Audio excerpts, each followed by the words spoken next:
chapter 16. In the 17th year of Pekach, the son of Remaliah, Ahaz the son of Jotham, king of Judah, began to reign. 20 years old was Ahaz when he began to reign, and he reigned 16 years in Jerusalem. And he did not that which was right in the eyes of the Lord his God, like David his father, but he walked in the way of the kings of Israel. Yes, he made his son to pass through the fire according to the abominations of the heathen, whom the Lord cast out from before the children of Israel. And he sacrificed and offered in the high places, and on the hills, and under every leafy tree.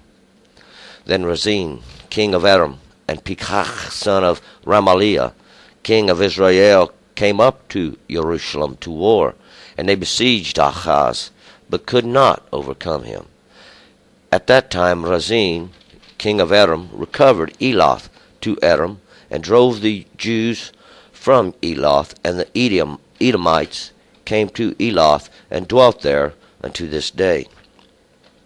So Ahaz sent messengers to Tiglath-Pileser, king of Assyria, saying, I am your servant and your son. Come up and save me out of the hand of the king of Aram, and out of the hand of the king of Israel, who rise up against me. And Ahaz took silver and gold that was found in the house of the Lord, and in the treasures of the king's house, and sent it for a present to the king of Assyria. And the king of Assyria hearkened unto him, and the king of Assyria went up against Damascus, and took it, and carried the people of it captive to Kir, and slew Rezin. And King Ahaz went to Damascus to meet Tiglath-Pileser, king of Assyria, and saw the altar that was at Damascus. And King Ahaz sent to Uriah the priest to fashion of the altar, and to pattern of it, according to the workmanship thereof. And Uriah the priest built an altar according to all that the king Ahaz had sent from Damascus. So did Uriah the priest make it against the coming of King Ahaz from Damascus. And when the king was come from Damascus, the king saw the altar, and the king drew near unto the altar, and offered thereon. And he offered his burnt offering and his meal offering, and he poured out his drink offering, and dashed the blood of his peace offering against the altar. And the brazen altar, which was before the Lord, he brought from the forefront of the house, from between his altar and the house of the Lord, and put it on the north side of his altar. And King Ahaz commanded Uriah the priest, saying, Upon the great altar offer the morning burnt offering, and the evening meal offering, and the king's burnt offering, and his meal offering, with the burnt offering of all the people of the land, and their meal offering, and their drink offerings, and dash against it all the blood of the burnt offering, and all the blood of the sacrifice. But the brazen altar shall be for me to look to. Thus did Uriah the priest according to all that King Ahaz commanded. And King Ahaz cut off the borders of the bases, and removed the laver from off them, and took down the sea from off the brazen oxen that were under it, and put it upon a pavement of stone. And they covered the place, and the covered place for the Sabbath that they had built in the house, and the king's entry without turned he into the house of the Lord, because of the king of Assyria. Now the rest of the acts of Ahaz, and which he did, are they not written in the book of the Chronicles of the kings of Judah? And Ahaz slept with his fathers, and was buried with his fathers in the city of David. And Hezekiah, his son, reigned in his stead. All right, let's go back up to verse 1. Now, we remember at the end of the chapter yesterday, the last chapter, Ahaz was just taken over. He is the son of Jotham, or Jotham. And Ahaz means taken hold of. And Jotham means God is to the end. And that's where we left off. See, God was just about at the end of his patience. And we'll see now that what he's done is he's got Ahaz, and he's taken hold, all right. He's taken hold of Ahaz. He's sent some kind of evilness now down, and we're going to see that he's going to begin to punish. He's already punishing Israel and their wickedness and their sin, and causing them to worship all these strange idols and these strange gods. And basically what he's done, he just took understanding away from them, and they don't know one thing from another. They don't know sticks and stones from God. And that we'll find is what he's going to end up doing. And to Achaz, verse 1. In the 17th year of Pekach, son of Remaliah, Achaz, the son of Jotham, king of Judah, began to reign. So, in the 17th year, and 7 is perfection, and 10, now the law. 10 is always the law. It should read 7 and 10th year of Pekach. For that's how it would be originally written. So the perfection of the law now is in this year, and this understanding, this circle, and this circle of Pekach. And we remember Pekach was the one who had his eyes open, and he was the son of Remaliah. Remaliah was those that were protected of God. Well, during this time of his reign, did Achaz, the son of Jotham, king of Judah, begin to reign. And like I've already said, Achaz means taken hold of, and Jotham is God is at his end. Verse 2, 20 years old was Achaz when he began to reign, and he reigned 16 years in Jerusalem, and he did not that which was right in the eyes of the Lord, his God, like David his father. So now, 20 years old, Achaz, redemption now in this understanding. Redemption is in it if you have understanding and you can understand what's going on and see now. These are all prophecies of the end time and how we can identify these things that are to come. Achaz, this one taken hold of, and begins to reign 16 years now. 6 is labor of man, 6 days you shall do your work, and 10 the law. And this is what we're going to find now, that man does labor in the law. Man does labor in the law, and he violates the law continually. And that he can't get past the commandment. He can't get through the 10 commandments. He can't obey the law of God. He can't get past the first commandment. And then if he does, he can't get past the second. See? Every one. Then the third. See? All these things have they violated already. All these things have they violated. And by doing this, they do dishonor their father. So, and their mother. Mother is this life here. This is the womb from which you're born. Verse 3. But he walked in the way of the kings of Israel. Yes, he made his son pass through the fire according to the abominations of the heathen, whom the Lord cast out from before the children of Israel. And we'll remember now, Deuteronomy, God went in and he did cast out the children. These were the children of Noah. These were the descendants of Noah who had the law, who had the covenant of God, who had violated and worshipped all these strange gods, and God did cast them out. This was the original example, see? This we're going to find is the morning offering. This is that early offering. 4, and he sacrificed and offered in the high places and on the hills under every leafy tree. So now, that's what Achaz does. See, he goes around, all these high places. These places they make for themselves, see, to go. These places they put on the high hills so that you see them now at the end of every street. And under every leafy tree, every pleasant place do you find something, some kind of symbolism now that they've placed there. And we're going to see now that Achaz causes his son to pass through the fire. And then, and what that was he used him as a sacrifice.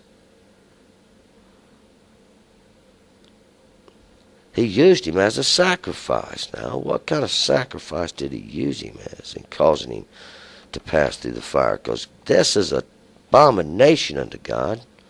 This is what the other nations were doing. See, this was a total abomination to God. A human sacrifice of any kind is an abomination to God. 5. Then Rezin, king of Edom, and Pekah, the son of Remaliah, king of Israel, came up to Jerusalem to war, and they besieged Achaz, but could not overcome him. Rezin, the favored, he's the king of Aram, the enlightened ones.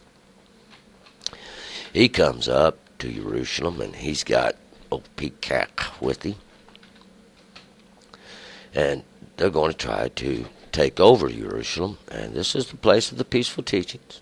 But they couldn't get past Achaz. They couldn't get in. And at that time, Rezin, king of Edom, recovered Elath through Edom and drove the Jews from Elath. And the Edomites came to Elath and dwelt there unto this day. So we'll see now that the king of Edom, he did come against Elath and took over during this period of time. And Elath is that place that's made strong through twisting. See, and these enlightened ones do take over that place. And this place is, and we're going to remember now, this place of twisting is God actually wringing you out, see, because you have turned from the Lord your God. And these Edomites, Edom, means red. Those that are red, those that show the blood in the flesh. This, we ain't talking about the color of skin here. Has nothing to do with anything. These that show this blood in the flesh, even this blood covenant they're going to make in the end. See, that's what it's all about right there. That's what it's all about. So Achaz sent messengers to Tiglath-Pileser, king of Assyria, saying, I am your servant and your son. Come up and save me out of the hand of the king of Edom, and out of the hand of the king of Israel, who rise up against me. So Achaz, those that are taken hold of,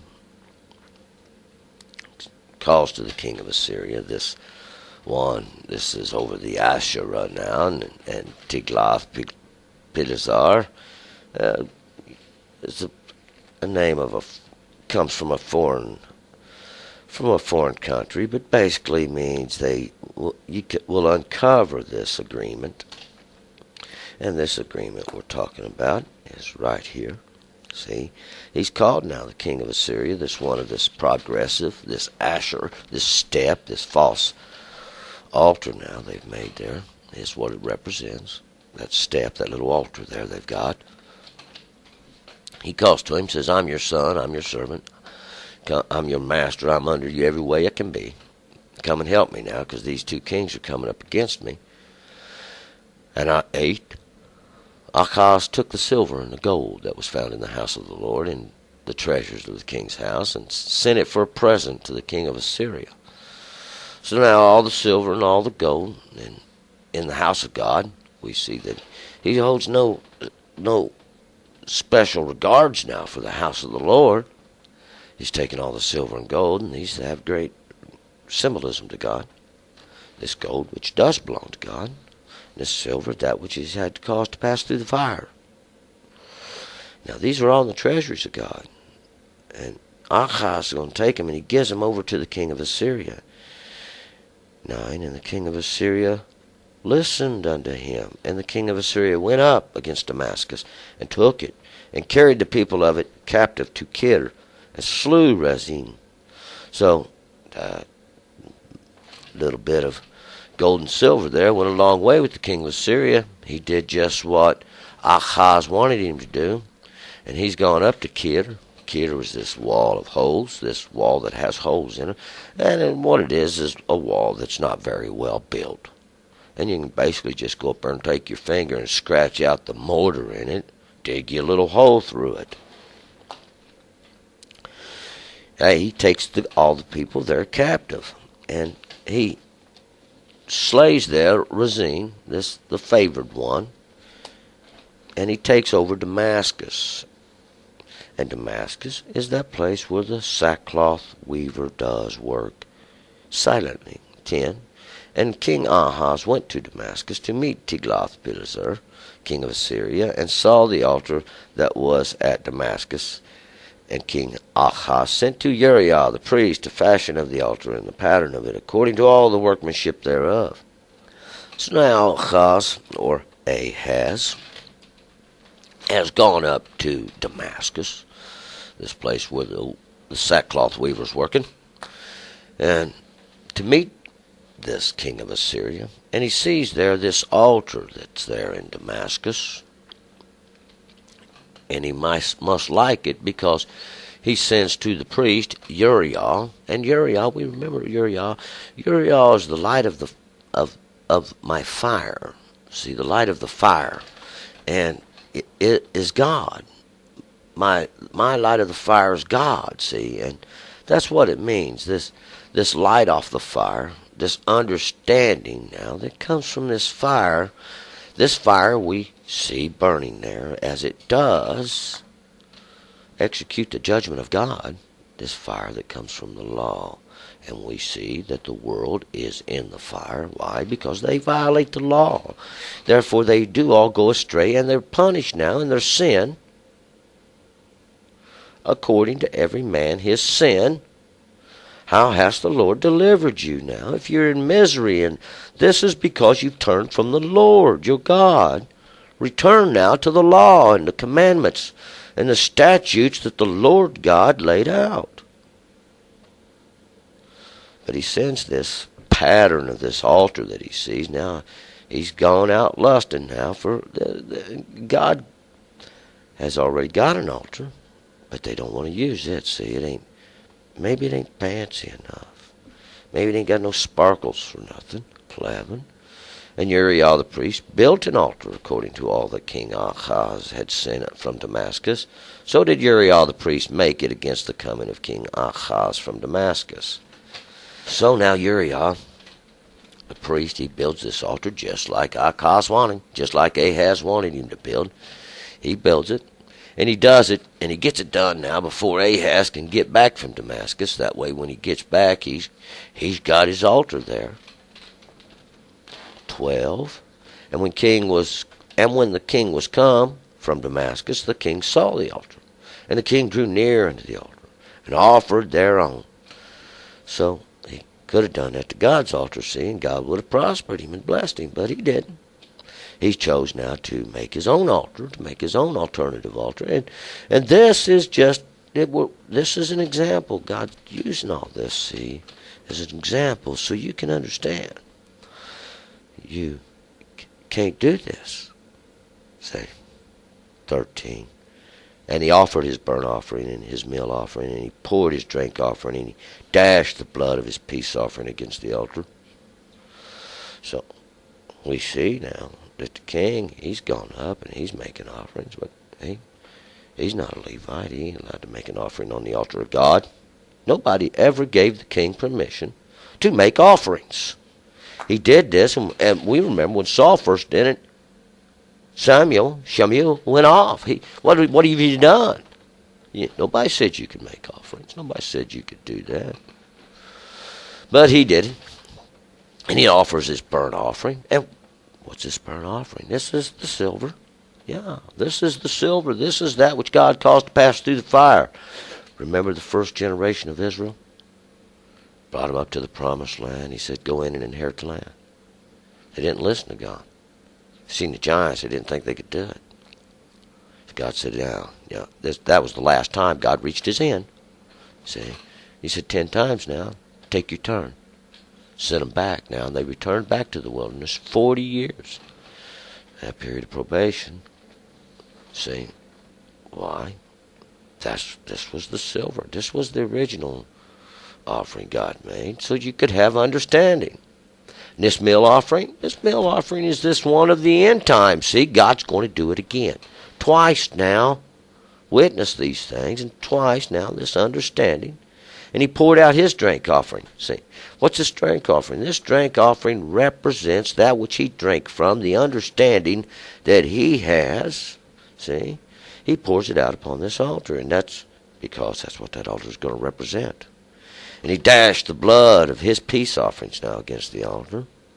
What is this blood of the peace offerings? As those which you offer now to God, that which you poured out your understanding to, that they may be acceptable to God, that God may find favor with you now.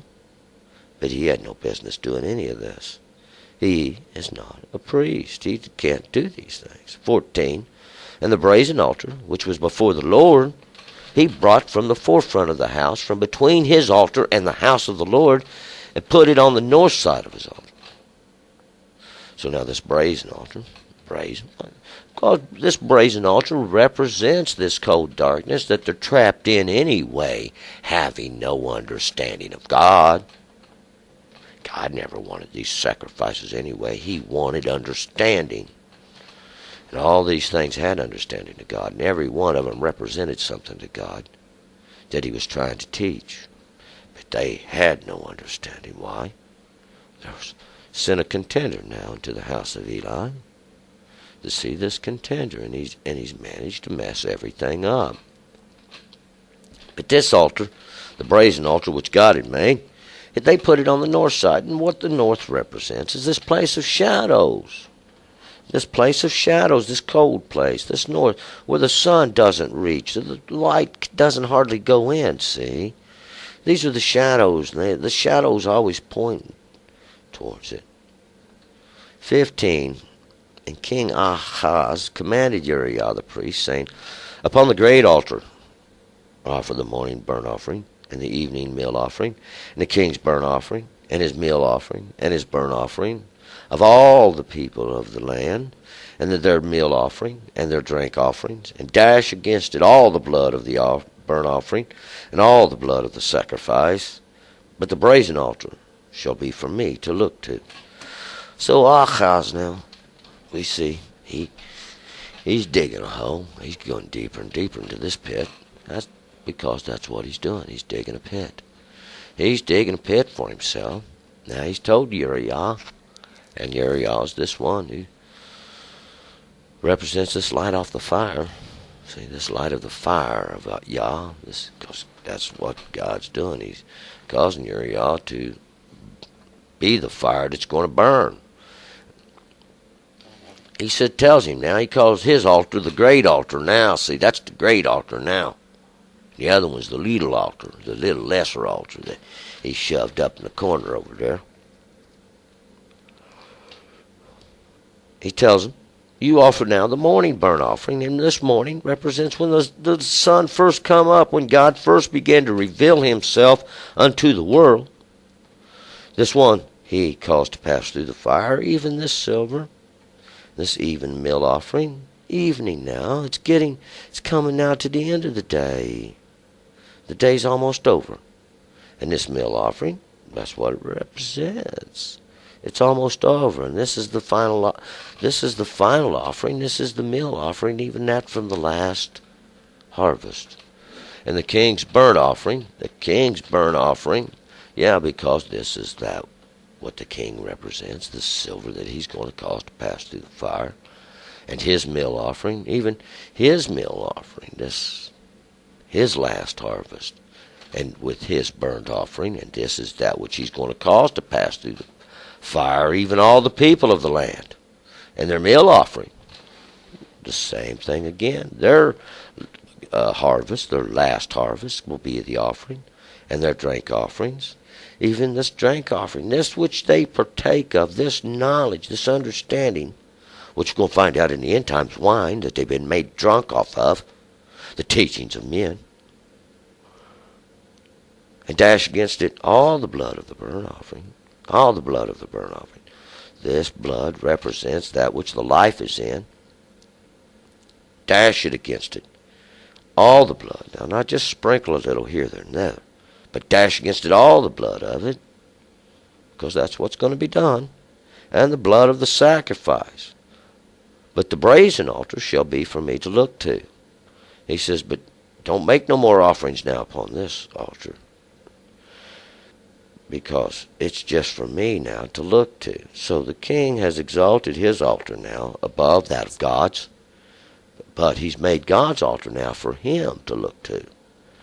And this is great symbolism. In this, there's the symbolism now that he has somehow intervened And he controls now all these things that go on in the house of God. And only he is allowed to look at this altar. But we'll find now and know by the law, nobody's changed the law as God commanded us. No, God didn't command this. They're in violation of the law of God. And we're finding out this is punishment. This is all punishment. 16, thus did Uriah the priest according to all the king Ahaz commanded him. Commanded.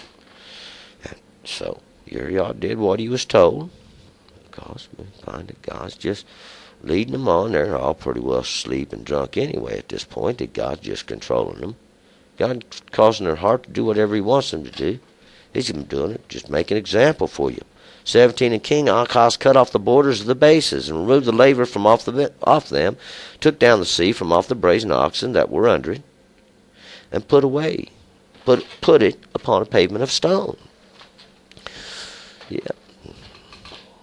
So what's he doing? These little bases now. We remember these bases that held these pots, these big pots, these things that Solomon had made. He cuts off this border, that little lip that went up that was around. See, the base was square, remember? But there was a little border that went around it that was round, because the pot that set up there was round. This little lip that went around there was to keep it from sliding off. And he cuts that off there. He cuts that little border off there, and that little golden ring. And he takes the pot down off there. And this pot was the place. There was 4 of them, and they were set there in the 4 corners there to represent the 4 periods of time that the pots would be used. And he took down the sea from off the brazen oxen that were under it. And this sea represented the multitudes of all the earth. And the oxen, those 12 oxen that it set upon, they represented the 12 tribes of Israel that went forth unto all the earth to deliver this message, even the truth and the commandments and the statutes of God. 18. And the covered place for the Sabbath that they had built in the house, and the king's entry outside, turned he into the house of the Lord because of the king of Assyria. So Ahaz now, he's taken over the whole house of God for whatever this thing is that he's worshiping. But he's doing after the manners of other nations. God commanded you not to do that. Law after law after law are they breaking? God, because God's punishing them, see. They turned from God. Now he's punishing them with this. And he turns now the house of God into the house of his abomination. He's got a little porch outside, a little covered porch outside, and that's where they take and turn into the house of God.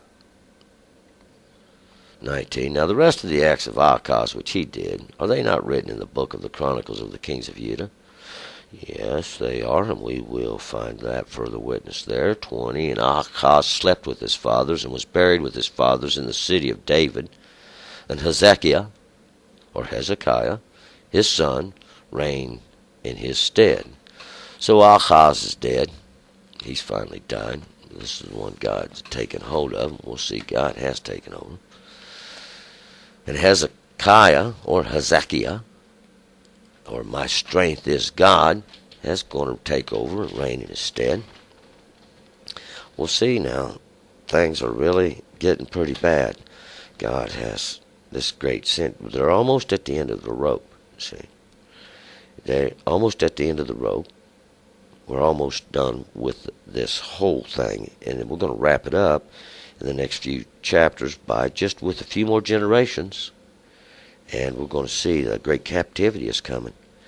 God is bringing a great captivity on, and we're going to be starting in the prophets, and the prophets are going to tell us what's going to go on and what's to come, even during this period of time, and this period of time having great significance of the end time, because we'll see now that this is all the symbolism and the prophecies now of this time.